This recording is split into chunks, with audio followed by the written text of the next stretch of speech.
Berlin, a city people don't argue about. They either love it or hate it. As the capital of Germany, it houses a lot of the political and cultural institutions and is a gathering place for creatives of all kind. There's also a place called the Tempelhofer Feld with some interesting history. It all started as arable lands in the 700s and was over the years used for sports, military training, horse racing and multiple other things. But why do I even tell you this? Follow along and you will understand. Our story starts in 1922, when it started to get used as an airport and literally cemented the reason why it is important for our story. With a little break caused by World War II, it was then used as an airport until 2008, when it was closed forever in favor of a newer airport in another location. A big empty field within one of the most expensive cities is a big opportunity for investors, but the people of Berlin had other plans. They gathered signs for a public referendum, which the politicians have to acknowledge when 20,000 signs were assembled, which happened quite fast. Then a public votum was instigated, with a clear result. The place was not to be sold to private investors, but was open for free and public use for everyone. The big concrete runways are awesome for inline skaters, skateboarders, surf skaters and longboarders, and pretty much everyone who uses wheels. And that's pretty much what a lot of people use it for today. And that's where my story begins. Hey there, my name is Michael and today you are going to be part of my Berlin Longboard Challenge. My goal was to reach the Tempelhofer Feld, of course on a longboard, starting from the Berlin main train station. But that's not all, I also wanted to have a challenge. My goal was to get a good coffee, get some nice street food, and assemble a board, so trucks, decks, wheels and bearings. For the board, I wanted to take a stop at the independent longboard stores in Berlin, so I created a route that covers all of them. But the main question for such a trip is, what board do I even want to take with me? With the unknown terrain and distance, I wanted a board that will be a safe pick for all the challenges an urban environment can have. So I decided on the Pantheon Supersonic with the Hoku wheels and my modded bear truck in the front. Then I went to the train station and a couple of hours later I reached my destination, Berlin. Here we are. From there I was on the run for my first stop, Premium Longboards, the first longboard shop on my journey. But that's where my issues began. At first, the heat. I'm not good with sun and heat, and it was 30 degrees Celsius, and the concrete doesn't really make it much better. Also, I mostly skate on parks and bike routes. This one is a lot scarier, with lots of cars and pedestrians moving in almost random ways. But I safely made it to my first stop and looked around. Premium Longboards has a nice assortment of longboards and also has a rental service, where you can even rent a Supersonic for a day. So if you want to try LDP, or you simply don't want to bring your own board, this might be something for you. They also have, as the name suggests, a lot of premium brands, so you will most definitely be happy here.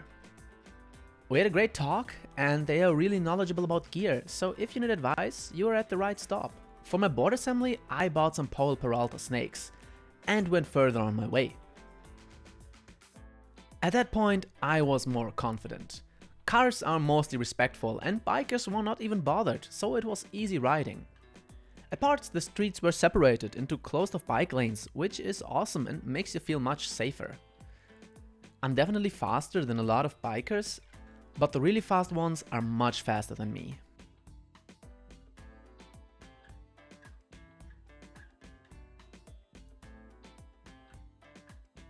But I blend into the flow pretty well. But confronted with the glaring heat, I had my first break pretty early and rehydrated myself. Then I went to my second destination, Coronation Skateshop. While they are mostly a kite shop, they seem to have longboards too, so I went looking. They are a little hidden in an office building, but when you manage to get to the 5th floor, you get a pretty fair assortment of longboards and skateboards. Way more than I expected.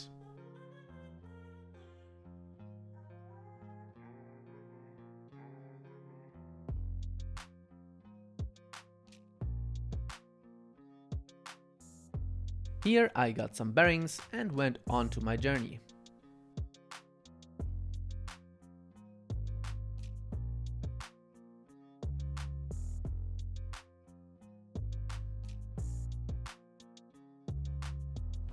Of course not without getting a cold coffee on the way.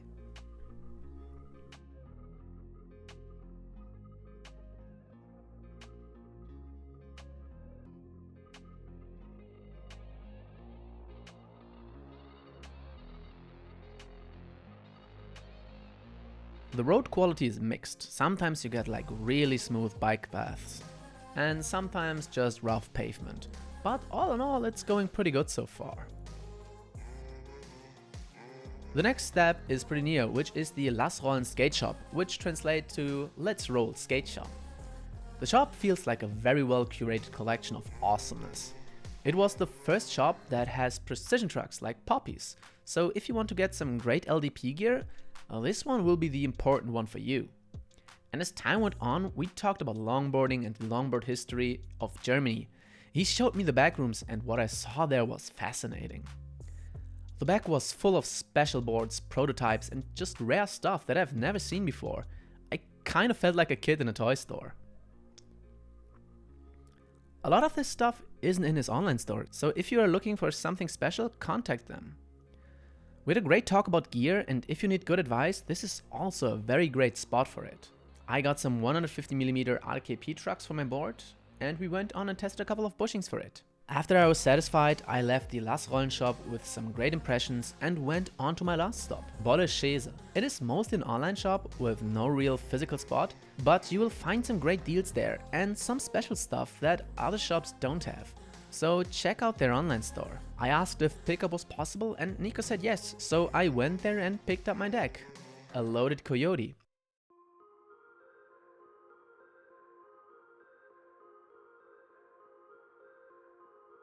We also talked for nearly an hour about longboarding, surf skating and the Berlin skate history.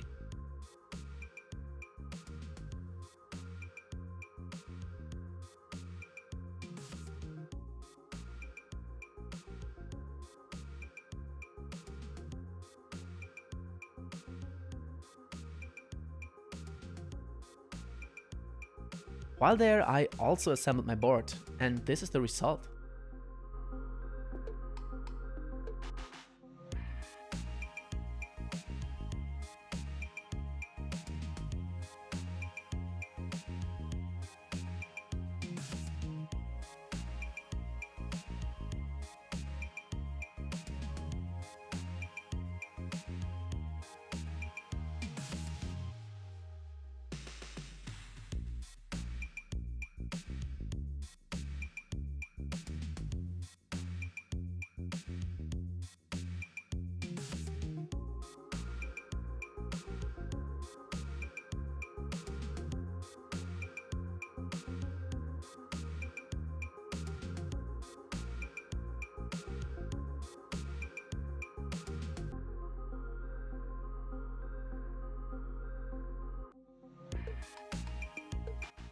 It looks fancy, but I have to test it.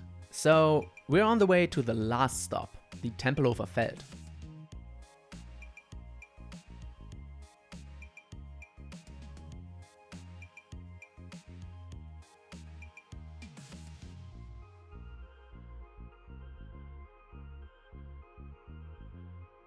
Some skating later, and finally, I was there. I couldn't really enjoy the end of my trip because the heat over the day really got me and I wasn't feeling too well.